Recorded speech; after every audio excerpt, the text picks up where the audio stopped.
अस्सलाम वालेकुम नाजरीन, आप देख रहे हैं नया पाकिस्तान और मैं हूं शहजाद इकबाल। 8 फरवरी के इलेक्शन के बाद मुल्क की दो बड़ी सियासी जमातें पाकिस्तान मुस्लिम लीग नून और पाकिस्तान तहरीक इंसाफ गहरी सियासी और नफसियाती कशमकश का शिकार नजर आ रही हैं। जहां पाकिस्तान तहरीक इंसाफ के मुख्तलिफ रहनुमा मुख्तलिफ मामलात पर मुख्तलिफ बयान देकर कन्फ्यूजन बढ़ा रहे हैं, वहीं नून लीग के रहनुमा भी न सिर्फ पार्टी और हुकूमत के अहम मामलात पर मुतजाद बयान दे रहे हैं, बल्कि बाज़ मामलात में एक दूसरे के दावों की तरदीद भी कर रहे हैं। अहम बात यह है कि इस वक्त एक तरफ तो बानी पाकिस्तान तहरीक इंसाफ की कैद को लेकर पाकिस्तान तहरीक इंसाफ के अंदर से पार्टी क़यादत पर दबाव बढ़ रहा है, तो दूसरी तरफ पाकिस्तान तहरीक इंसाफ कारकुनों की मुसलसल गिरफ्तारियों को लेकर पार्टी को बाहर से भी दबाव का सामना है। और इस पूरी सूरत हाल में पाकिस्तान तहरीक इंसाफ ने इमरान खान और बुशरा बीबी की रिहाई और इलेक्शन में मुबैना धांधली के खिलाफ बाकायदा मुजाहरों का आगाज कर दिया है। और इस तहरीक का आगाज ऐसे वक्त में किया गया है जब पिछले कुछ रोज से पाकिस्तान तहरीक इंसाफ को डील और ढील मिलने की क्यासराइयां जोर पकड़ रही हैं, मगर इन क्यासराइयों के बावजूद पाकिस्तान तहरीक इंसाफ मुसलसल अपने खिलाफ रियासती इकदाम और कारकुनों की गिरफ्तारियों का दावा कर रही है। अहम बात यह है कि आज पाकिस्तान तहरीक इंसाफ ने इस्लामाबाद, रावलपिंडी, लाहौर, पेशावर और कराची समेत मुल्क के दीगर शहरों में इमरान खान और वर्कर्स की रिहाई के लिए एहतजाज किया, तो बाज़ शहरों में उसे रुकावटों का सामना करना पड़ा और पाकिस्तान तहरीक इंसाफ ने हुकूमत पर इस एहतजाज को नाकाम बनाने के लिए कारकुनों की गिरफ्तारियों का दावा किया है। पीटीआई रहनुमाओं ने दावा किया है कि कल रात से पंजाब भर में पुलिस की कार्रवाइयां जारी हैं। वजीर आजम शहबाज शरीफ और वफाकी वजीर दाखिला मोहसिन नकवी हिटलर बन गए हैं। पाकिस्तान तहरीक इंसाफ रहनुमाओं के मुताबिक लाहौर पुलिस ने एहतजाज रोकने के लिए कई कारकुनों को गिरफ्तार कर लिया है। रावलपिंडी में पुलिस की भारी नफरी की वजह से पाकिस्तान तहरीक इंसाफ को एहतजाजी मुजाहरे का मकाम तब्दील करना पड़ा है, जबकि इस्लामाबाद में भी दफा 144 नाफिज होने की वजह से पाकिस्तान तहरीक इंसाफ को मुख्तलिफ रुकावटों का सामना है। पूरे पंजाब में रात से रेड शुरू है। पंजाब के मुख्तलिफ शहरों में सेक्शन 144 इंपोज किया जा रहा है। पूरे पंजाब में इस वक्त पुलिस फोर्स इतनी भारी नफरी में आई है सिर्फ पीसफुल असेंबली रोकने के लिए। या तो आप ये हाउस डिसाइड करे कि पाकिस्तान एक डिक्टेटरशिप है, एक नया हिटलर शहबाज शरीफ के शक्ल में मिला है, बुशरा बीबी के साथ जुल्म सितम हो रहा है। हमारी डिमांड है कि उनको जल्द से जल्द रिहा किया जाए। कल Pakistan Tehreek Insaf 28th founding day था, जहां हमारा फंक्शन होना था, हमारे वहां से स्पीकर उठाए गए, जो हमारा केक है वो भी पुलिस उठा के लेके गए। हमें फंक्शन अरेंज करना नहीं पड़ा और हमें वेन्यू चेंज करना पड़ा और हमें एक मार्की में जाना पड़ा। हम लोग रैली निकाल रहे हैं इन चोरों के खिलाफ। यहाँ पे देखते पुलिस की नफरी है। मैं देखता हूँ यहाँ पे कि पुलिस फोर्स हमें किस तरह रोकती है। सबसे पहले कोई अरेस्ट हुआ तो वो मरयूब होगा। पाकिस्तान तहरीक इंसाफ का दावा है कि पुलिस की जानिब से इसके कारकुनों की गिरफ्तारियां जारी हैं। पाकिस्तान तहरीक इंसाफ को सियासी सरगर्मियों से रोका जा रहा है, जबकि इसी दौरान आज army chief general Asim Munir का एक अहम बयान सामने आया है। पाकिस्तान ग्रीन इनिशिएटिव कॉन्फ्रेंस से खिताब में army chief general Asim Munir ने कहा है कि तरक्की के सफर में रखना डालने और तवज्जो हटाने वालों के तमाम कोशिशें नाकाम होंगी। आज के दौर में माशी इस्तेकाम के बगैर मुकम्मल खुद मुख्तारी का तस्वुर मुमकिन नहीं। हम सब मिलकर टीम पाकिस्तान है। मनफी प्रोपेगेंडा और ट्रोल्स तरक्की और खुशहाली के लिए काम करने से नहीं रोक सकते।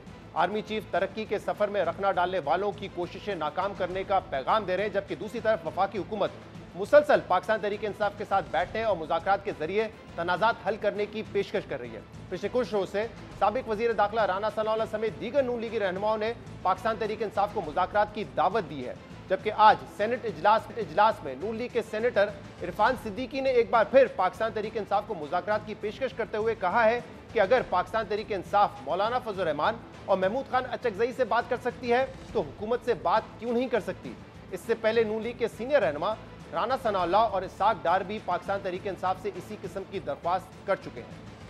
I think together we will work and we'll get Pakistan out of this bhavar. Lekin it all depends how we act, whether we act responsibly or whether we act again as per past history. I think let's bury the past, let's move forward and let's try and join hands together to get Pakistan out of this quagmire. हम हाथ आज भी इनकी तरफ बढ़ाते हैं, हाथ मिलाएं, पाकिस्तान के लिए आएं। ये भी बैठे, हम भी बैठे। इनके वजीर आला ने कल कहा जी कि मैं हमला कर दूंगा इस्लामाबाद पे और मैं कब्जा कर दूंगा, मैं चढ़ाई कर दूंगा। इन जुबानों को लगाम दें। आप एहतजाज के लिए उस शख्स से मिल सकते हैं जिसका नाम अचकजई है, जिनके बारे में आपके लीडर का एक रवैया रहा है। उनको आप सदर के लिए नामजद कर सकते हैं। और मौलाना फजलुर रहमान से, जिनका नाम भी आप भूल गए थे कि नाम क्या है उनका, उनके साथ आप एहतजाज के लिए बैठ सकते हैं, तो पाकिस्तान की तामीर के लिए, मामलात को हल करने के लिए हमारे साथ क्यों नहीं बैठते?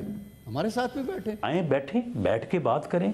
वो कहते हैं हमारे बानी को पहले रिहा करो, फिर हम बात करेंगे, फिर मुज़ाकरात करेंगे। चलें फिर बैठे ना, बैठ के बताएं ना कि जी बानी को जो है वो रिहा करें। को बानी के रिहाई का कोई तरीक़ाकार जो है वो फिर बैठ के निकाल लेते हैं। लेकिन ये इस बात के ऊपर आमादा तो हों। नून लीग की तरफ से पाकिस्तान तहरीक इंसाफ को मुसलसल मुज़ाकरात की पेशकश हो रही है, जिसके जवाब में कभी पाकिस्तान तहरीक इंसाफ कहती है कि वो हुकूमत से मुज़ाकरात के लिए तैयार है, तो कभी मुज़ाकरात को इमरान खान की रिहाई से मशरूत किया जाता है, जिसकी वजह से मुज़ाकरात का मामला अभी तक नॉन स्टार्टर साबित हुआ है। जबकि कल वज़ीर आला खैबर पख्तूनख्वा अली अमीन गंडापुर ने तो 2 कदम आगे बढ़कर इस्लामाबाद पर कब्जा करने और इमरान खान को जबरदस्ती छुड़वाने की धमकी दे दी है।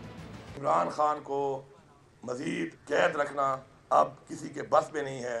उन लोगों की जड़ें हिल चुकी हैं। आने वाला महीना जो है ये पाकिस्तान की तारीख का वो एक फैसला कुन महीना होगा, मई का महीना। आपको खुद भी पता है कि आप जो कर रहे हैं गलत है। इस्लाह कर लें, मजबूर ना करें। आप सिर्फ एक एजेंडे पे हैं और वो है माइनस इमरान खान। तो सुन लो सारे के सारे, ये PDM भी सुन ले, ये पाकिस्तान के वो इदारे भी सुन लें, ये पाकिस्तान के वो लोग इमरान खान को क्रश करना चाहते हैं वो भी सुन लें कि माइनस इमरान खान तुम्हारा बाप भी नहीं कर सकता। वाले कुछ दिन इसमें अगर कोई ऐसी तब्दीलियां ना आए जो कि आनी चाहिए और वो हक ना मिला, तो फिर एक सूबा है वो है खैबर पख्तूनख्वा और उसका मुझे बनाया इमरान खान ने वज़ीर आला।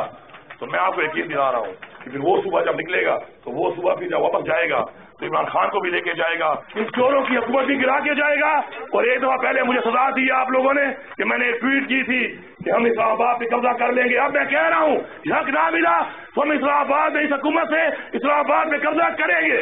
पाकिस्तान तहरीक इंसाफ की सियासत का इस वक्त सबसे बड़ा अलमिया यही है कि कभी कोई रहनुमा कहता है कि पाकिस्तान तहरीक इंसाफ हुकूमत से मुज़ाकरात करने को तैयार है, तो कभी कहा जाता है कि इमरान खान की रिहाई से पहले कोई मुज़ाकरात नहीं होंगे। पाकिस्तान तहरीक इंसाफ के अंदर इस सियासी कशमकश के अलावा हुकूमती जमात नून लीग को भी इस वक्त कई चैलेंजेस का सामना है, जिसमें पार्टी को कोई वाज़ेह बयानिया देना सबसे बड़ा चैलेंज है। इस हवाले से अब ये इतलात सामने आ रही है कि पार्टी बयानिए की तश्कील और सियासी तौर पर पार्टी को मुतहर्रिक करने के लिए नवाज शरीफ खुद फाल किरदार अदा करने जा रहे हैं। और अहम बात यह कि आज नून लीग पंजाब ने नवाज शरीफ से दोबारा पार्टी की सदारत संभालने की दरख्वास्त कर दी है। आज नून लीग पंजाब की तंजीमी इजलास के बाद मीडिया से गुफ्तगू में राना सनाउल्लाह ने कहा है कि नून लीग की पंजाब की तंजीम चाहती है कि इस मुश्किल वक्त में नवाज शरीफ दोबारा पार्टी की सदारत संभाल लें। यहाँ नवाज शरीफ साहब जो पाकिस्तान मुस्लिम लीग नून के कायद हैं, उन्हें एक साजिश के तहत नाअहल करके पाकिस्तान मुस्लिम लीग नून की सदारत से अलहदा किया गया था। अब क्योंकि वो तमाम ऑर्डर्स और जबर की रुकावटें थी वो दूर हो चुकी हैं, पाकिस्तान मुस्लिम लीग ने उनसे ये रिक्वेस्ट की है कि वो दोबारा पाकिस्तान मुस्लिम लीग नून की सदारत का मनसब जो है वो संभालें, वो पाकिस्तान मुस्लिम लीग नून की दोबारा से क़यादत करें। राना सनाउल्लाह कह रहे थे कि नवाज शरीफ को अदालती साजिश के जरिए पार्टी सदारत से हटाया गया था और अब वो कानूनी रुकावटें भी दूर हो गई हैं, इसलिए नवाज शरीफ से दरख्वास्त है कि मुश्किल वक्त में पार्टी की क़यादत संभालें। इसके अलावा अहम सवाल ये कि इस वक्त नून लीग की वफाक में पंजाब में हुकूमत है, बलूचिस्तान में भी मखलूत हुकूमत है, लेकिन फिर भी नून लीग कह रही है कि एक मुश्किल वक्त है और नवाज शरीफ को क़यादत संभालनी चाहिए। जिससे सवाल ये पैदा होता है कि हुकूमतों के बावजूद क्यों वो कह रहे हैं कि इस वक्त एक मुश्किल वक्त है। शायद इसकी एक वजह यह है कि नून लीग के बाद अपने रहनुमा जो मैंडेट मिला है 2024 में, उस पर शक का इजहार करते हुए कहते हैं कि 2018 में जिस तरह हुकूमत आई थी 2024 में भी उसी तरह आई है, सिर्फ कंधों की सवारी का जो है वो फ़र्क है। इस पर हम मजीद बात भी करेंगे, जिसके लिए हमें ज्वाइन किया है PMLN के रहनुमा सेनेटर तलाल चौधरी ने, और इसके अलावा हमें ज्वाइन कर रहे हैं पाकिस्तान तहरीक इंसाफ के रहनुमा शहरियार आफरीदी। आप दोनों का बहुत बहुत शुक्रिया वक्त देने के लिए। शहरियार साहब, मुसलसल ये बात हो रही है नून लीग की तरफ से कि आए बैठे मुज़ाकरात करें, मामलात को सियासी तौर पे हल करते हैं। इसहाक डार साहब ने कल ये बात की, आज इरफान सिद्दीकी साहब ने सेनेट में ये बात की है, तो क्या इरादा रखते हैं बैठ के बात करने का और सियासी मामलात को हल करने का? बिस्मिल्लाहिर्रहमानिर्रहीम। सबसे पहले आपका बहुत शुक्रिया, तमाम तारीफ़ें रब की और अरबहा दरूद इमामुल अंबिया पे। देखिए जी, बड़ी बात सिंपल और क्लियर है, ये तो ख़ुद मोहताज हैं, ये रिमोट कंट्रोल के ज़रिए कंट्रोल होते हैं। फॉर्म 47 के ज़रिए और 45 के ज़रिए, बल्कि ख़ुसूस 45 के ज़रिए ये ऐवानों में आ तो गए हैं, अवाम ने इनको रिजेक्ट किया। अब ये कहते हैं कि हम मुज़ाकरात, ये ख़ुद इस अहल ही नहीं है, क्या मुज़ाकरात करेंगे? हाँ, मुज़ाकरात हम करेंगे, लेकिन हम मुज़ाकरात करेंगे आर्मी चीफ के साथ, DGI के साथ, पाकिस्तान की फ़ौज के साथ, क्योंकि इस टाइम वक्त की ज़रूरत यह कि मुल्क की सलामती को, और जैसे आज अभी आपने अपने इंट्रो में भी बताया कि मुआशी तौर पे मुल्क जिस तरह जा रहा है, लोगों का एतमाद ही नहीं है। 3 बिलियन रेमिटेंसेज, लोग रेमिटेंसेज भेजने के लिए तैयार नहीं है, इन्वेस्टमेंट नहीं आ रही। रिकॉर्ड आई है 3 बिलियन की, तभी तो जो है आपका सरप्लस आ गया करंट अकाउंट। एक मिनट, आई है ना। तो ये 2 साल पहले रिकॉर्ड रेमिटेंसेज थी, ठीक है जी, बम्पर क्रॉप आपकी, ग्रोथ आपकी, ओवरऑल लार्जर मैन्युफैक्चरिंग यूनिट आपकी, इकोनॉमी 6% ग्रोथ थी, अनप्रेसिडेंटेड। इस टाइम पे पाकिस्तान की सलामती और पाकिस्तान की खुद मुख्तारी और पाकिस्तान के मुस्तकबिल के लिए ये बेचारे, ये तो रिजेक्टेड लॉट है, ये हमारे साथ क्या बात करेंगे। हमने बात करनी है army chief, I am repeating it again, उसकी सबसे बड़ी वजह यह है कि इस टाइम पे पाकिस्तान को ज़रूरत है, इमरान खान और पाकिस्तान लाजिम व मलजूम है। 70% पाकिस्तानी कौम ने इमरान खान को वोट दिया है, और बदतरीन धांधली के बावजूद ये लोग हर तरह से नाकाम हो गए हैं। अब मेरा सिर्फ एक ही मौक़िफ़ है, एक पाकिस्तानी होने के नाते, कि ये अगर इनमें अखलाकी जुर्रत है, ये ख़ुद कहें कि जी हम अहल ही नहीं है, हमें अवाम ने वोट ही नहीं दिया, मैंडेट छोड़ के चले जाएं, फिर PTI डिसाइड करेगी कि सबको साथ लेके चलना है नहीं चलना। महमूद खान चकजई की साहब की मिसाल दी है, सबकी, सब ने एमल वली, महमूद खान चकजई, GDA, मौलाना फजल रहमान, जो इनके हामी थे सारे, सब ने क्या कन्फेस किया है कि ये 2024 के इलेक्शन और इसमें जो रोल रहा है बिलखसूस PMLN का और पीपल्स पार्टी का, सही, तो ये मैंडेट छोड़ दें, मैंडेट छोड़ दें, हुकूमत छोड़ दें जी, आपका मैंडेट तस्लीम कर ले, फिर इनसे आप कह रहे हैं कि हम बातचीत करेंगे। लेकिन आपने तवज्जो मेरी वहीं पे हासिल कर ली, आपने कहा सियासी क़यादत से बात नहीं करेंगे, आर्मी चीफ और DGI से बात करेंगे। उनसे क्यों करेंगे, सियासी क़यादत से क्यों नहीं करेंगे, और क्या बात करेंगे उनसे, किस चीज़ पे बात करेंगे? देखिए मेरी बात सुने, सियासी क़यादत, ये मियां नवाज शरीफ साहब, ये सारे लोग, ये जो जितने भी इनके केसेस थे, सुप्रीम कोर्ट ने जिस तरह इनको कॉन्विक्ट डिक्लेयर किया, और उसके बाद जो कुछ हुआ हमारी गवर्नमेंट जाने के बाद, अब इस वक्त इस अमर की ज़रूरत है। और ये मैं बिल्कुल इन सिंपल वर्ड्स कह रहा हूँ कि जिस तरह इनको फैसिलिटेट किया गया है, ये पाकिस्तान की बुनियादों के लिए ख़तरा है।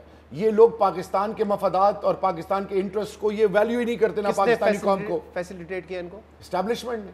अब उन्हीं से आप बात करना चाहते हैं? क्योंकि नहीं, हम बात इसलिए कर, अवाम ने हमें वोट दिया है, पाकिस्तानी कौम ने हमें वोट दिया, हमारा मैंडेट है ये। क्या बात करेंगे उनसे आप? हम पाकिस्तानी कौम के हवाले से पाकिस्तानी कौम के मसाइल उनके सामने रखेंगे। हम बात करेंगे कि 9th में जुडिशल इंक्वायरी करें, कौम को हकीकत सामने आए। मेरा लीडर कोई NRO नहीं चाहता, वो अपनी केसेस अदालत में लड़ेंगे। हम ये चाहते हैं कि पाकिस्तान की सलामती और खुद मुख्तारी के लिए पाकिस्तान और इमरान खान लाजिम व मलजूम है। हम सबको एक पेज होना चाहिए। मैं तलाल साहब, क्योंकि बड़ी अहम बात करके इन्होंने तवज्जो हासिल कर ली है, तो मैं इस पर एक सवाल ही आपसे करना चाह रहा था। शहरियार साहब, एक तरफ आपकी जो लीडरशिप है, आपकी जो बानी है PTI इमरान खान, वो इल्ज़ाम भी इस्टेब्लिशमेंट को देते हैं, मिलिट्री क़यादत को देते हैं कि उन्होंने हमारे साथ ये सब कुछ किया है, और अब आप इंसाफ भी उनसे चाहते हैं, मुज़ाकरात भी उनसे चाहते हैं। ये क्या मामला है? हम इंसाफ अल्लाह से और थ्रू लीगल प्रोसेस चाहते हैं। हम मुज़ाकरात पाकिस्तान के बेहतर मुस्तकबिल के लिए चाहते हैं। लेकिन आप इल्ज़ाम भी तो उन्हीं पे लगा रहे हैं सब चीज़ों। देखें, ये चीज़, इसका जवाब खान साहब आपको देंगे। बुशरा बीबी हमारे लिए भाभी और माँ की हैसियत रखती हैं। क्यों उनको एंडोस्कोपी कराने में इतनी देर हुई? उनकी जो हेल्थ इश्यूज थे। मैं सिर्फ ये कहना चाह रहा हूं कि जो भी इनसाइड स्टोरी है जी, मेरा लीडर बेहतर समझते हैं, उनसे एंगेज करें ना। और ये इमरान खान साहब, मेरा लीडर इससे पहले जनरल खान साहब से बात की नहीं की थी, उन्होंने कहा नहीं था। इमरान खान साहब की ख्वाहिश है कि वो फौजी क़यादत से बात करें? मेरी लीडर की पहले दिन से ख्वाहिश थी एंगेजमेंट की, कि हम एंगेज करें, और उस तरफ से कोई रिस्पॉन्स नहीं आ रहा था। क्योंकि अब ये कठपुतली हुकूमत कह रही है कि बात करें, हम आपसे क्या बात करें? खान साहब बात करना चाहते हो, वहां से कोई रिस्पॉन्स नहीं दे रहा। रिस्पॉन्स आता तो कौम के सामने होता, तो क्योंकि जितना आर्मी चीफ बार बार फिर ये तो देखिए सियासी तौर पर अपनी कमजोरी बता रहे हैं कि हम जो है बार बार मिलिट्री क़यादत से अप्रोच करते हैं, उनसे बात करने की कोशिश करते हैं, वो हमें घास नहीं डालते। शहजाद, ये नहीं, आप अपनी तरफ से ये अल्फाज जो इस्तेमाल कर रहे हैं, घास डालने वाली बात नहीं है। ये मुल्क मेरा है, फौज मेरी है, इदारे मेरे हैं, जितना आर्मी चीफ बाकी पाकिस्तानियों का है उतना मेरा है। मुझे बताएं हम किससे एंगेज करें? 9 मई के हवाले से जो आर्मी जो कोर्ट के इफेक्टिव्स हैं, जो ATC, जो तमाम ये मुकदमात, ये जो मुल्क की जिस हालात से गुजरना है, मैं एहतजाज भी कर रहा हूं। आज भी मेरे ये लोग कह रहे हैं कि जी आप हमारे से मफाहमत की बात करें। मेरे MNS के घर पे रेड हो रहे हैं, चादर और चारदीवारी को पामाल किया जा रहा है, जलील और रसवा किया जा रहा है। ये जो मुनाफकत कर रहे हैं, ये किस चेहरों से ये मुनाफकत कर रहे हैं? अच्छा, और इख्तियार इनके पास नहीं है, कोई इख्तियार नहीं है, लेकिन कर ये लोग कर ये रहे हैं। क्या कर रहे हैं? जो आज आपके उमर अयूब साहब ने कहा, शिबली फराज साहब ने कहा कि हमारे लोगों को गिरफ्तार किया जा रहा है, शहबाज शरीफ हिटलर बन गए हैं, मोहसिन नकवी हिटलर बन गए। अगर ये हिटलर है तो फिर इख्तियार इनके पास हुआ ना। मेरी बात सुने, यही इनका वतीरा रहा है, डराना, झूठे मुकदमात बनाना, लोगों को फंसाना। ये वो तमाम सोच है जिसकी ये तसलसल चल रहा है। हम ये चाह रहे हैं कि ये चीज रुकनी चाहिए। क्या पाकिस्तानी कौम की माएँ बहनें बेटियां चाहे जिस पार्टी की हैं, उनकी तस्लील की इजाजत किसने दी इनको? चादर चादीवारी को पामाल। और जो MNAs हैं, मेरे 81 MNAs फॉर्म 47 के इफेक्टिव्स हैं। मुझे बताएं उनके घरों की जब आप बात करते हैं कि इस मुल्क में इख्तियार उसके पास होना चाहिए जिसका मैंडेट हो, लेकिन आप बात करते हैं कि हमें हमारे साथ एस्टैब्लिशमेंट ने ज्यादती की, लेकिन अब आप कह रहे हैं कि मुज़ाकरात भी उन्हीं से चाहते हैं। तो वो जो सिविलियन सुप्रीमेसी की आप बात करते हैं कि सारी जो सिविलियन हुकूमतें हैं या जो पॉलिटिकल क्लास है वो फैसले करे, वो कहाँ गई बात? देखिए, चार्टर ऑफ डेमोक्रेसी क्यों साइन हुआ था? सिविल सुप्रीमेसी के लिए जी। वो तो इन दोनों पार्टियों का हाल आपने देख लिया। हम चाहते हैं कि इस वक्त जो एक परसेप्शन बनाई गई है, जो हमारे खिलाफ एक गेम खेली गई, क्या गेम खेली गई? वो जो बेनिफिशरी है 9 मई के, इनका तो दूर दूर तक सर्विस में नाम ही नहीं था। मैं वापस आना चाह रहा हूं। इस टाइम मेरा लीडर और हम एक चीज पर कि पाकिस्तान है तो हम सब हैं। हम जात की बात नहीं कर रहे, हम कोई NRO नहीं मांग रहे। 8 फरवरी को पूरी कौम ने खान को वोट दिया। It was a message loud and clear. ये किस शक्ल में इख्तियार में बैठे हैं? तलाल साहब वो कह रहे हैं कि आपके पास तो कोई इख्तियार ही नहीं है, आपसे क्या बात करें? वो कह रहे हैं कि हम तो बात करेंगे डायरेक्टली आर्मी चीफ और DGI से बात करेंगे और उनसे ही मसाइल हल हो सकते हैं, मुल्क उसी तरह आगे बढ़ सकता है। तो आपका तो कोई, आप कहाँ इस इक्वेशन में फिर? बिस्मिल्लाहिर्रहमानिर्रहीम। सबसे पहली बात तो ये है कि जब भी हम बातचीत की बात करते हैं तो ये फ़ौरन NRO ज़ेन में ले आते हैं। हमारे मुकदमात ख़त्म कर दिए जाएँ, हमारे लीडर को रहा कर दिया जाए, फिर हम बात करें। भाई हम आपको NRO देने को नहीं कह रहे, हम आपको यहाँ बहुत सारे मसाइल हैं। असम्बली का बिज़नेस चलाने से लेकर बेशुमार मईशत के मामलात हैं, इंटरनल सिक्योरिटी जिसमें दहशतगर्दी बहुत बड़ा एक फैक्टर है, उसके मामलात हैं, इसकी तरह बहुत सारी और चीज़ें हैं। लेकिन ये फ़ौरन से आ जाते हैं कि इनका ख्याल है कि 190 मिलियन जो है ये पैसे दे दें, अभी माफ़ी दे देते हैं, ये जमा करवाएं, ये तोशा खाना के पैसे जो हैं वो जमा करवाएं। भाई हमें तो इनको अंदर रखने। और दूसरी NRO की बात नहीं हो रही। अब रही बात जी कि हम बात करेंगे आर्मी चीफ से, उसी आर्मी चीफ से बात करेंगे जिसको कि भी उसकी अपॉइंटमेंट ना हो, उसके लिए लॉन्ग मार्च किया। अभी आप किसी सहाफ़ी से जो ऑफ द रिकॉर्ड आपको बताएगा कि क्या अल्फाज इमरान खान इस वक्त की फ़ौजी क़यादत के बारे में जेल ट्रायल में यूज़ करते हैं, उसी जो तो PTI ने अपने अकाउंट से भी उसको पब्लिश किया और वो दिन, और अब कह रहे हैं हम बात उनसे करेंगे। बाकी रही बात, जब हुकूमत फैसला करेगी तब भी कोई भी अदारा या कोई भी बंदा इनसे बात करेगा। लेकिन वो साथ में ये भी कह रहे हैं ना कि देखिए, नून लीग के क़यादत के जितने भी केसेस खत्म हुए वो फैसिलिटेशन एस्टैब्लिशमेंट ने की थी। तो उनको शायद ये पता है कि आइडियल बात तो यही होनी चाहिए कि सियासी जमातें सियासी जमातों से बात करें, लेकिन शायद पाकिस्तान में पावर स्ट्रक्चर ऐसा है कि वो चाहते हैं कि देखें उनको रिलीफ मिला, एस्टैब्लिशमेंट से मिला, तो हमारे भी वो मामला सीधे होंगे तो एस्टैब्लिशमेंट के जरिए होंगे। यानी ये फैसिलिटेशन चाह रहे हैं, यानी ये चाह रहे हैं कि 190 मिलियन जो है वो हमने खा लिए हैं, अब हमें माफ़ कर दें। 9 मई हमने कर लिया है, अब हमें माफ़ कर दें। तोशा खाना हमसे हो गया है, अब हमें माफ़ कर दें। या मेरा मतलब किसी तरह हम, यानी इनकी वो सोच, यानी ये पूरी की पूरी, अगर आप PTI का देखें ना तो देखें ना, आज वन लाइनर में आ गया है कि इन्होंने नहीं सीखा। ये समझते हैं कि कंधों पर बैठ के ही आया जा सकता है और हमें कंधे चाहिए। पहले भी इनका एहतजाज वो बाजवा साहब के खिलाफ हो, ये खान साहब यही कहते ये थे नहीं होना चाहिए, लेकिन आप ये- ताहियात एक्सटेंशन ले ले, बिल्कुल ठीक मुझे कह रहे रहने दे। आप अब क्या कह रहे हैं, आप किसी तरह हमसे बात करें और इसी क़यादत के ये कसीदे पढ़ेंगे। अगर इनको एनआरओ दे दिया जाए, इसी क़यादत के, जिस क़यादत के बारे में ऐसे अल्फाज आजकल खान साहब इस्तेमाल कर रहे हैं, ये इनकी मैं वैसे जमहूरियत बिल्कुल नहीं होना चाहिए, लेकिन वो मिसाल फिर आपकी देते हैं ना कि आपके साथ यही हुआ तो फिर हमारे साथ भी हो जाए, क्या मसला है? देखिए गुजारिश ये है, ये तो अगर तो हमें ये मिसाल समझते हैं, आइडियल समझते हैं, ये तो कहते हैं कि ये है ही नहीं ठीक, ये फरिश्ते हैं, हम तो गुनाहगार लोग हैं। और दूसरी बात ये है, देखिए एक मैं आपसे बता दूं, हुकूमत बन चुकी है, ये जो मर्जी करते रहे, 45, 47, 48 हुकूमत बन चुकी है। मुज़ाकरात का फैसला जो है वो हमने किया है कि जो आपके मुल्की मामलात है, कौमी मुफाद के मामलात हैं, वो ये मामला नहीं है कि भी हमने आपको कोई 9 मई पे एनआरओ देना है या 190 मिलियन पे एनआरओ देना, इस पे कोई बात नहीं। तो शरिया साहब ये कह रहे हैं कि क्या आप भी फैसिलिटेशन चाहते हैं, और जब फैसिलिटेशन आपको मिल जाएंगी तो इसी क़यादत के आप कसीदे पढ़ा करेंगे? हम एनआरओ फैसिलिटेशन पे लानत भेजते हैं, तो फिर मुज़ाकरात किस हवाले से करेंगे? थोड़ा स्पेसिफिकली बता देना फिर।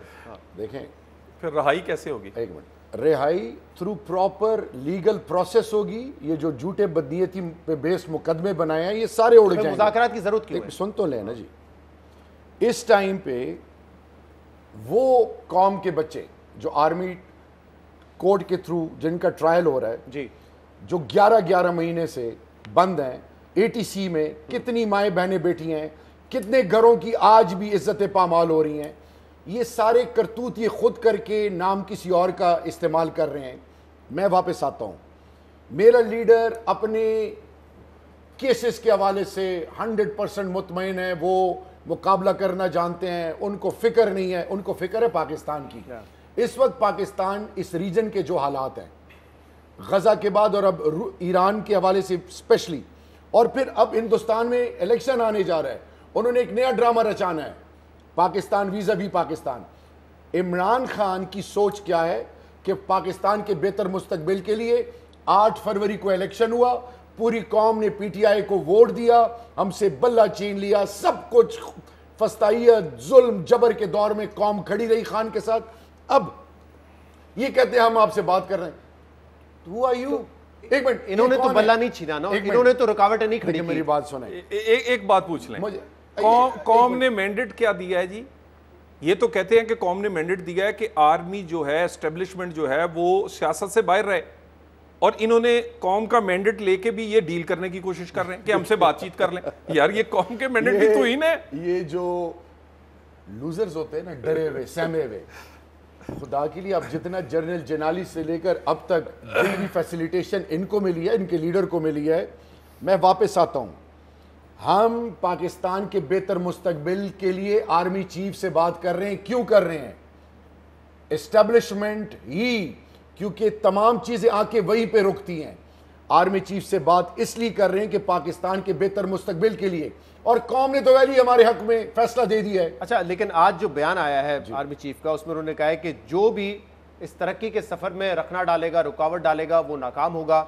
हम सब एक हैं, और उन्होंने खासतौर पे कहा है जो मनफी प्रोपागेंडा फैला रहे हैं, जो ट्रोल्स हैं, वो इस तरक्की के सफर को नहीं रोक सकते। देखिए, तरक्की के सफर को रोकना, देखें पाकिस्तान के साथ हमारा जो ईमानी रिश्ता है सबका, सब पॉलिटिकल पार्टी, सब पूरे पाकिस्तानी कौम का, उस पर किसी को सर्टिफिकेट ना लेना या देने की ना ज़रूरत है, ना कोई उसको सोच सकता है। पाकिस्तान की तरक्की हमारा ईमान है, हमारा मुस्तकबिल है। पाकिस्तान तरक्की करेगा तो हम सब तरक्की करेंगे। पहले पाकिस्तान है, पाकिस्तान कम्स फर्स्ट। यही वो सोच है जो इमरान खान जेल के अंदर तमाम सोबतें बर्दाश्त करने के बाद भी वो कहते हैं सब कुछ बुलाने के लिए तैयार हूं। वो जो मैंडेट चोरी हुआ है उस पर बात होगी, और पाकिस्तान के बेहतर मुस्तकबिल के लिए हम बात करने के लिए तैयार हैं। अब बात अगर मेरे साथ शहबाज शरीफ रिजेक्टेड प्राइम मिनिस्टर करे, जो पूरे पाकिस्तान में 23 सीटें नहीं ले सके हैं, और वो जरदारी साहब जो सदर बने बैठे हैं, दोनों पार्टियां 40 सीटें नहीं ले सके हैं, और फिर रही सही कसर इनकी इखलाकी जुर्रत को देखें, जो कि दूरबीन में भी नजर नहीं आती, कि विमेन रिजर्व सीट और माइनॉरिटी के लिए जो पीटीआई की सीटें हैं उनमें अपने हिस्से, और इनको जरा हया नहीं है। मामला फिर ये मुज़ाकरात का नॉन स्टार्टर ही समझे ना, क्योंकि इनसे मुज़ाकरात कर रहे नहीं है, वहां से होने नहीं है, आप खुद कह रहे हैं। वहां से इंशाल्लाह होंगे और बहुत जल्द होंगे, ये मेरा यकीन है, हमारा होने के यकीन अल्लाह से है। तो इतना यकीन से कह रहे हैं तो ये आपके लिए खतरे की बात नहीं है, क्योंकि जब ये हुकूमत में थे, वन पेज पर थे, एस्टैब्लिशमेंट के साथ मामला ठीक चल रहे थे, लेकिन जैसे आपके साथ मामला दुरुस्त हुए, इनके मामले खराब हो गए। तो अगर ये इतने यकीन से कह रहे हैं कि मामला दुरुस्त हो जाएंगे, मुज़ाकरात हो जाएंगे, फिर आप कहां जाएंगे? बाजवा साहब, जनरल बाजवा साहब कह रहे थे, तो इनके लीडर जनरल साहब बाजवा साहब के बारे में क्या कहते थे, जनरल फैज के बारे में क्या कहते थे, मामला उलट होने जा रहा है, के बारे में क्या कहते थे? देखिए, गुजारिश ये है, हम जो कहते थे हम उस पर खड़े रहे हैं, हम पब्लिकली कहते थे और हमने अपना स्टैंस लिया है। और हमारा एक ही स्टैंस था कि देखिए, हमारा मौक़िफ़ ये था कि वो इसमें अमल दखल ना करें, और हम समझते थे कि एस्टेब्लिशमेंट के कुछ लोग जो हैं वो उस वक्त जो हमारी विक्टिमाइज़ किया जा रहा था उसमें शामिल है। जब वो उससे निकल गए तो हमारी उनसे कोई लड़ाई नहीं। अब अगली बात ये कह रहे हैं कि कर लें। देखिए, मेरी गुजारिश ये है, ये कई दर्जा बजर्दा बातचीत कर भी रहे हैं और मुकर भी रहे हैं। बातचीत कर रहे हैं बहुत देखिए ना, स्टेजेस होती है ना। अब हाउस चलाने की एक स्टेज है, उसमें बातचीत होती है, उसमें ये कमेटियों का हिस्सा बनेंगे, उसमें ये चेयरमैनियां लेंगे, उसके बाद बहुत सारी बात है ना। अच्छा, मैं कह रहा हूं ना, देखिए मामला ये है, ये चाहते क्या, इन्होंने बातचीत का नाम एक चीज रखा है, NRO। हमें माफी, खान साहब बाहर आए, ये बातचीत का नाम है। बातचीत कर रहे हैं भाई, हम आपको ये पढ़ाना चाह रहे हैं कि आप जो इतना आपको दुख और दर्द है इस मुल्क को मिल्लत का, IMF की डील हो, खत लिख दें आप, GSP+ हो, उसको ख़त्म कर दें, US को आप लॉबिंग करें कि सैंक्शन लगाए, और अभी अच्छी खबर जब आए। अब मुझे आप ये बात तो है ना, एक बात है, KPK की CM मुझे ये बताएं कि दुनिया अगर पाकिस्तान में कुछ हालात, इकॉनमी बेहतर होने जा रही है, IMF बाकी चीज़ें सेटल होनी, एक सूबा उसका CM उठ के कहे कि मैं हमला आवर हूँगा और फिर मैं कब्जा कर लूँगा इस्लामाबाद, क्या तासर जाएगा दुनिया को? ये जानबूझ के नहीं करते, ये जानबूझ के इस मुल्क को डिस्टेबलाइज करके सिर्फ अपनी माफी ढूंढना चाहते हैं। अच्छा, कल आपने भी यही बात की शेरा साहब कि सियासत खेलना बंद करें, हमें अपने लीडर को बाहर निकालना है। उसके बाद अली अमीन गंडापुर CM KPK ने जो बात की, उन्होंने कहा हम चढ़ाई कर देंगे इस्लामाबाद पे, हम जबरदस्ती निकाल लेंगे। अगर आप वाकई बात करना चाह रहे हैं मिलिट्री क़यादत से, तो इस रवैये के साथ कि हम इस्लामाबाद में चढ़ाई कर देंगे, कौन बात करेगा? देखिए मेरी बात सुने, असल चीज जो अंडरस्टैंड करने की है, CCI में मेरा चीफ मिनिस्टर कहता है कि जी मुझे चीफ सेक्रेटरी चाहिए, IG चाहिए, मेरे जो पेंडिंग रिसोर्सेज हैं, KP पुलिस, शोहदा और पुलिस के लिए पैसे नहीं रिलीज कर रहे, ऑयल एंड गैस की रॉयल्टी के पैसे रिलीज नहीं कर रहे। मुझे बताएं, वो IDPs जो जलीलो ख्वार हो रहे हैं, वो मर्ज डिस्ट्रिक्ट जो 3% डिविजनल पूल जो उनको पैसा देना था, जिसको उस वक्त इन्होंने बड़ा पॉम्प एंड शो के साथ सारा कुछ किया था, KPK क्या किसी और मुल्क का सूबा है? इस मुल्क का सूबा है और अपना हक हम लेना जानते हैं। अब आती है बात, वो मैसेज तो कल किसी और को दे रहे थे ना, मैं तो लेना, मैं बात जवाब को दे दूं ना जी। मेरा लीडर अदालतों के जरिए अपने केसेस लड़ रहा है। जब आप KPK से पंजाब इंटर होते हैं, हर एंट्री पॉइंट पे रजिस्टर है, KPK से फलानी जगह से आ रहे हो, रजिस्ट्रेशन दो, फलाना दो, व्हाट द हेल। एक दूसरी चीज, सिंध जाएं, same process, what the hell. तीसरी चीज, आपको जी 9 मई में डाल देंगे, आप ये क्यों कर रहे हो, आप ये फलाना क्यों कर रहे हो। इलेक्शन लड़ो यार, मर्दाना अपनी एहलियत काबिल करो, अपने आप को इस काबिल करो कि मैदान में मुकाबला कर सको। खवातीन भी इलेक्शन लड़ती है, तो मर्दाना इलेक्शन की जरूरत नहीं कहने की। बिल्कुल मर्दाना मैं इसलिए कह रहा हूं, जिसलिए भी कह रहे हैं मैं समझ गया, लेकिन जरूरी नहीं कहना। नहीं, आपने जब देखे ना, आपने मुझे टोक दिया ना, तो अब इसका जवाब भी सुने। एक होती है हमारी मरखसलत, वो मुकाबला हेड ऑन लेते हैं, हमारी माओ बहनों की इज्जत और उनके तहफ़्फ़ुज़। मैं यही कह रहा हूं, इसमें बराबरी करें, खवातीन भी हेड ऑन ले सकती हैं। सियासत की बात हो रही है, मोहतरमा बेनज़ीर भुट्टो इस मुल्क के वज़ीर आज़म थी, मरीम नवाज चीफ मिनिस्टर हैं। चोर दरवाजे, लोगों की इज्जतों के जनाजे, ये जो कौम की माओ बहनों बेटियों के घरों पे पुलिस के छापे पे, और ये जो कैंडिडेट्स की माओ बहनों को उठाया जा रहा है, वो एहतराम अपनी जगह, वो अपने एहतराम अपनी जगह होना चाहिए। मैं जरा एक और मामले पे बात करना चाह रहा हूं, क्योंकि अंदरूनी इख्तलाफात आप दोनों की पार्टी में नजर आ रहे हैं। और आज राना सनाउल्लाह साहब ने कहा कि जो तंजीमी कमेटी थी उसकी मीटिंग हुई है, और कह रहे हैं कि नवाज शरीफ साहब को इस मुश्किल वक्त में क़यादत संभाल लेनी चाहिए। 3 हुकूमतें हैं आपकी वफाक समेत, मुश्किल वक्त कैसा है? और नॉर्मली तो ये होता है ना कि सियासी बयानिया होता है, उस पर काम किया जाता है, इलेक्शन होते हैं, फिर आप मैंडेट हासिल करते हैं और आप हुकूमत में आते हैं। आप हुकूमत में आने के बाद रिवर्स गियर लगा रहे हैं कि अब हमारा सियासी बयानिया क्या होना चाहिए, पार्टी को उठाना कैसे। यानी कि आपकी अपनी पार्टी को इस बात का इदराक है कि शायद जो मैंडेट मिला है उसमें कुछ गड़बड़ है, इसीलिए आप समझते हैं कि पार्टी को उठाना है, मकबूलियत को बहाल करना है, नवाज शरीफ की जरूरत है। देखिए शहजाद साहब, क्या इंतखाबात के बाद सियासी पार्टियों को दफ्तर बंद करके सियासत ख़त्म कर दी जाती? नहीं, सियासत हमेशा चलती रहती है। पाकिस्तान इस वक्त मुश्किल हालात में है, आम आदमी मुश्किल हालात में है। इसी चीज़ को हम तो इसी को मुश्किल समझते हैं। नवाज शरीफ तो आम आदमी, उसका तो मरकज़ी नुक्ता ये है कि आम आदमी की ज़िंदगी आसान होनी चाहिए और उसको इस और पाकिस्तान को इस मुश्किल से निकलना चाहिए।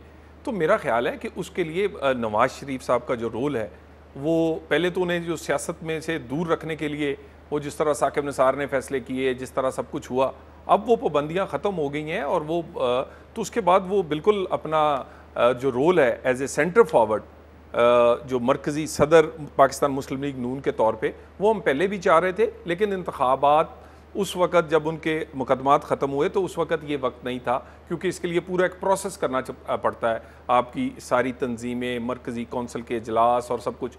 तो मेरा ख्याल है नवाज शरीफ ये क्यों आप जाहिर करना चाह रहे हैं कि अब जो बयानिया बनेगा, चाहे वो मुफाहमत का हो, मुजाहमत का हो, वो नवाज शरीफ ही बनाएंगे? नवाज शरीफ ने तो 21 अक्टूबर को आके साया बयानिया बनाया, इलेक्शन कैंपेन उन्होंने किए, तो अब वो कौन सा मुख्तलिफ बयानिया बनाएंगे जिससे आपकी पार्टी की मकबूलियत बहाल हो जाएगी? देखिए यकीनन हालात के मुताबिक बयानिया बनता है, हुकूमतें बन चुकी हैं, अब एक डिफरेंट, हम तो चाहते हैं कि सारे लोग बैठें, मिसाक मीशत होनी चाहिए, हम रहे ना रहें, माइशी पॉलिसियाँ का तसलसल हो, आम आदमी इसी तरह फॉरेन पॉलिसी के कुछ मामलात हैं, पाकिस्तान के कौमी मामलात की बात हो रही है और नवाज शरीफ से बेहतर कोई रोल प्ले नहीं कर सकता और उससे बड़ा पाकिस्तान में कोई शायद लीडर नहीं है, वो स्टेट्समैन है। तो मेरा ख्याल है कि ये हम सबसे बड़ी पार्टी हैं, कोई कुछ भी कहे, पाकिस्तान में परफॉर्मेंस की बात हो या कोई सियासी रोल की, हमेशा बेहतरीन सियासी रोल नून लीग ने इख्तलाफात खत्म हो गए, क्योंकि आज राना सनाउल्लाह साहब के साथ मियां जावेद लतीफ़ साहब बैठे हुए थे और पिछले पूरा हफ्ता हम देखते रहे कि एक दूसरे के बयानात को मुस्तरद करते हुए आए, तो अब मामला सेटल हो गए, पार्टी क़यादत ने करवाई है। देखिए कोई जो यकीनन डिफरेंस होता है ओपिनियन में और वो डिफरेंस ऑफ ओपिनियन हमेशा रहेगा, लेकिन सारे लोगों को पार्टी डिसिप्लिन के पाबंद है और ये सारे लोग हमारी पार्टी के बड़े अहम लोग हैं। बाकी किसी का ये कोई इख्तलाफ नहीं है मियां नवाज शरीफ की क़यादत पे हो कि हुकूमत की मामलात में हो, नैरेटिव पे हो, कोई ऐसा नहीं, बाकी छोटी मोटी बातों पर इख्तलाफ हो जाता है। बहुत बहुत शुक्रिया, बहुत बहुत शुक्रिया शहरियार आफरीदी साहब, और साहब हमारे साथ मौजूद थे। प्रोग्राम में ब्रेक शामिल करेंगे, मजीद बात करेंगे, हमारे साथ रहिएगा।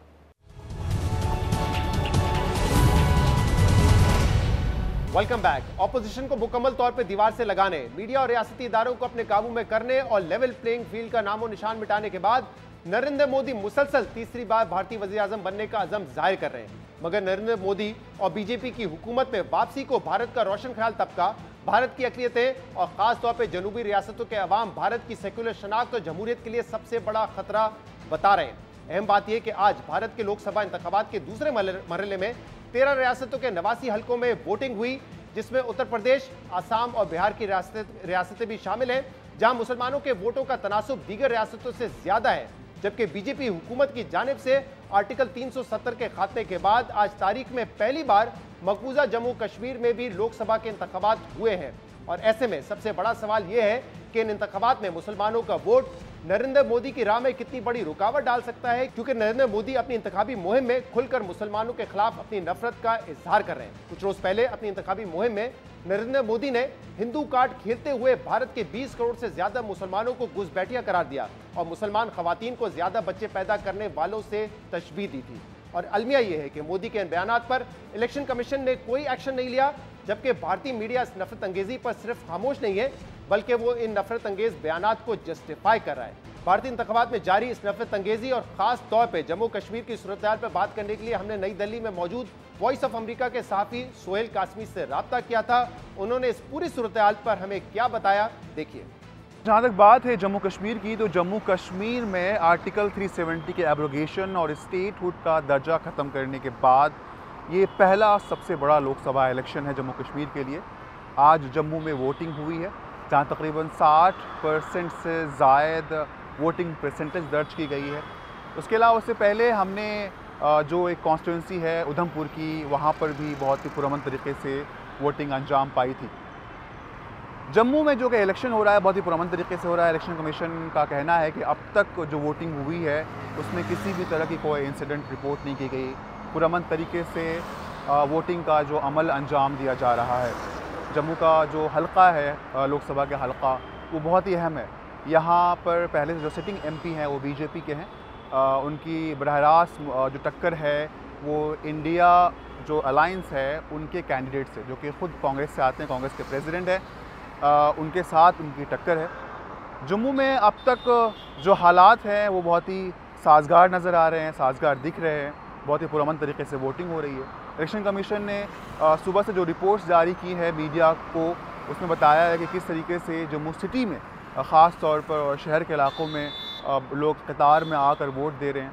और इसके अलावा सिक्योरिटी के इंतज़ामात हैं। ज़ाहिर सी बात है जम्मू और कश्मीर बहुत ही हसास इलाक़े हैं जहाँ पर सिक्योरिटी के सख्त इंतज़ामात किए गए हैं। तकरीबन 15,000 से ज़ायद इलेक्शन ऑफिशियल्स तैनात है वहाँ पर, ताकि एक बहुत ही फेयर इलेक्शन मुकम्मल हो सके। तो कहा जा सकता है कि अभी तक के जो ट्रेंड है, जो उधमपुर के बाद जो जम्मू में जो वोटिंग हुई है, लोग कहीं ना कहीं वोट देने आ रहे हैं। इसके अलावा जो एक चीज़ है वो चूँकि श्रीनगर में अगले फेज़ में जो इलेक्शन होगा, तो श्रीनगर में देखने वाली बात हुई कि वहाँ किस तरह के हालात हैं। अब तक इलेक्शन कमीशन जो है बहुत मुतमईन है और जिस तरह के रुझानात सामने आ रहे हैं उसे साबित होता है कि जम्मू कश्मीर में बहुत हद तक जो है इलेक्शन कामयाबी के साथ जो है मुकम्मल होता नज़र आ रहा है। हमने इलेक्शन कैंपेन में देखा कि किस तरीके से वज़ीर आज़म नरेंद्र मोदी मुस्लिम और हिंदू के इश्यूज़ को उठाकर उन्होंने पूरी तरीके से कैंपेन किया है। इलेक्शन के पहले फ़ेज़ का जो कैंपेन था वो उतना ज़्यादा फेयर्स नहीं था, लेकिन जब इलेक्शन के दूसरे फेज़ के लिए जब कैंपेन शुरू की वज़ीर आज़म नरेंद्र मोदी ने, तो पै दर पे उन्होंने कई ऐसे बयानात जारी किए जिसने हिंदुस्तान भर में खलबली मचा दी, जिसमें ख़ास तौर पर मंगलसूत्र छीनने के डराने वाली जो बात की, जो बयान था, उसके अलावा कि वेल्थ को किस तरीके से डिस्ट्रीब्यूट कर दिया जाएगा उन लोगों में जिनके बच्चे ज़्यादा होते हैं। उसके अलावा कांग्रेस के मैनिफेस्टो को मुस्लिम लीग का मैनिफेस्टो करार देने की बातें, बहुत सारी ऐसी बातें हुई हैं इस इलेक्शन में जो बहुत हद तक इस बात की तरफ इशारा करते हैं कि वज़ीर आज़म नरेंद्र मोदी कहीं ना कहीं नफ़रत के बयानात की बात कर रहे हैं और कहीं ना कहीं वो एक हिंदू मुस्लिम का मामला उठा रहे हैं। लेकिन उसके बावजूद एक दूसरा ट्रेंड जो हम देख रहे हैं सोशल मीडिया के ज़रिए, ख़ास तौर पर जो यंगस्टर्स हैं, जो पहली बार वोट दे रहे हैं या जो अभी यंग वोटर्स हैं, उनके जो बयानात आ रहे हैं और जो एक तरीके से जो उनकी आरा सामने आ रही है ख़ास तौर सोशल मीडिया में और ख़ास तौर पर मीडिया के ज़रिए, उस पर ऐसा लग रहा है कि कहीं ना कहीं जो यंग वोटर्स हैं वो नरेंद्र मोदी के इस नैरेटिव को बाय नहीं कर रहे हैं, उस पर उतनी तवज्जो नहीं दे रहे हैं। चूँकि हम बता दें आपको कि जो इलेक्शन हो रहा है ये साउथ और नॉर्थ का एक बहुत बड़ा डिवाइड दिख रहा है। नॉर्थ में जाहिर सी बात है नरेंद्र मोदी का एक बहुत बड़ा गढ़ है, यहाँ उनकी मकबूलियत को बहुत ज़्यादा इंतहा मिली हुई है। लेकिन साउथ में दूसरी तरफ जो है उनकी इस पॉलिटिक्स को कहीं ना कहीं साइडलाइन किया जा रहा है। तो ये देखने वाली बात होगी कि कितना कामयाब हो पाते हैं वज़ीर आज़म और बीजेपी के जो लीडर हैं इस पूरे पॉलिटिक्स में और इस पूरे इलेक्शंस में। लेकिन अभी तक जो चीज़ें सामने आ रही है कहीं ना कहीं एक दो तरफ़ा लड़ाई हम कह सकते हैं कि हिंदू मुस्लिम की जो नफ़रत है वो एक तरफ है, दूसरी तरफ है उन लोगों का जो नैरेटिव जो तरक्की की बात कर रहे हैं, रोज़गार की बात कर रहे हैं और समाज के उठान की बात कर रहे हैं और मोहब्बत की बात कर रहे हैं। तो एक दो तरफ़ा लड़ाई है और दिख रही है साफ तौर पर। Welcome back. Islamabad high court के 6 जजेस की जानिब से सुप्रीम जुडिशल काउंसिल को खत लिखने के बाद हसास इदारों की अदालती उमूर में मदाखलत का मामला मुसलसल ज़ेरे बहस बना हुआ है। जबकि कल एक तकरीब से खिताब में चीफ जस्टिस पाकिस्तान जस्टिस काजी फाइज ईसा ने वाज़े कर दिया है कि उनके दौर में अदालती उमूर में कोई मदाखलत नहीं हुई। सिंध हाई कोर्ट बार से खिताब में चीफ जस्टिस पाकिस्तान ने कहा कि जजेस के काम में मदाखलत नाकाबिले कबूल है। जब से मैं चीफ जस्टिस बना हूं मुझे एक भी जज की मुदाखलत से मुतालिक शिकायत मौसूल नहीं हुई है। I would like to say one thing, that since I've been Chief Justice, I have not received a single complaint from any High Court judge that there has been interference in their work. Now, if there is been interference in their work, it has not been reported to me. And all the incidents that were mentioned were before my watch, before I took the oath as Chief Justice. Chief justice Pakistan कह रहे हैं कि उनके दौर में कोई मदाखलत नहीं हुई, जबकि अहम बात यह कि इस्लामाबाद हाईकोर्ट के 6 जजेस ने अपने खत में सुप्रीम जुडिशल काउंसिल पर जोर दिया था कि वो इस बात का तयन करे कि क्या अभी भी अदालती अमूर में मदाखलत का ये सिलसिला जारी है या नहीं, और क्या अभी भी आला अदलिया या मातहत अदलिया के जजेस बैरूनी दबाव में काम कर रहे हैं या नहीं। इन मामलों पर हम मजीद बात भी करेंगे, जिसके लिए हमें ज्वाइन किया है सीनियर कोर्ट रिपोर्टर हसनात मलिक साहब ने। हसनात साहब, बहुत बहुत शुक्रिया वक्त देने के लिए। कल काजी फाइज ईसा साहब चीफ जस्टिस पाकिस्तान, उन्होंने कहा कि मेरे दौर में कोई मदाखलत नहीं है, और अगर है तो रिपोर्ट नहीं की गई, लेकिन जो खत था 6 जजेस का, उसमें तो उन्होंने कहा है कि ये मदाखलत का सिलसिला क्या अभी भी जारी है नहीं, इसका तयन होना चाहिए। तो इस वक्त जो चीफ साहब बात कर रहे हैं, चीफ जस्टिस साहब, अदालत के हवाले से तासुर भी यही है कि कोई मदाखलत नहीं है, कोई दबाव नहीं है। देखिए, एक बात उनकी ठीक होगी कि कोई रिपोर्ट उनको किसी ने नहीं किया हो, लेकिन अगर आप तसुर देखें तो तसुर तो बड़ा वाज़ेह है कि 2018 के इलेक्शन में नवाज़ शरीफ को भी जिस तरह इलेक्शन से पहले जेल भेजा गया, मरीम नवाज़ को भी कन्विक्ट किया गया।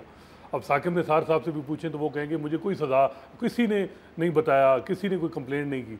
इसी तरह अभी जो सूरत हाल है, इमरान खान साहब को जो 3 सज़ाएँ अडयाला जेल में रात देर तक ट्रायल चलता रहा, तो ये मेरा ख्याल है परसेप्शन ज़रा डिफरेंट है। और ये जजेस जो हैं, इनका जो 12 फरवरी का लेटर है जो अपने चीफ जस्टिस को लिखा कि फुल कोर्ट मीटिंग बुलाई जाए, तो वो तो 12 फरवरी इस इलेक्शन के बाद उन्होंने कहा कि, और उन्होंने ये सारी चीज़ें पॉइंट आउट की थी, जिस तरह के स्पेशल कोर्ट में जजेस की अपॉइंटमेंट हुई, जिस तरीके से इमरान खान को कन्विक्ट किया गया, ये सारी चीज़ें उन्होंने जो है वो हाईलाइट की हैं। तो मेरा ख्याल है कि अगर रिपोर्ट होना अलहदा बात है, उस हवाले से भी चीज़ें जो हैं हम देखते हैं कि जब कोई चीफ जस्टिस रिटायर हो जाए, उसके बाद साल 2 साल बाद चीज़ें निकलती हैं कि क्या कोई किसी ने रिपोर्ट किया है या नहीं।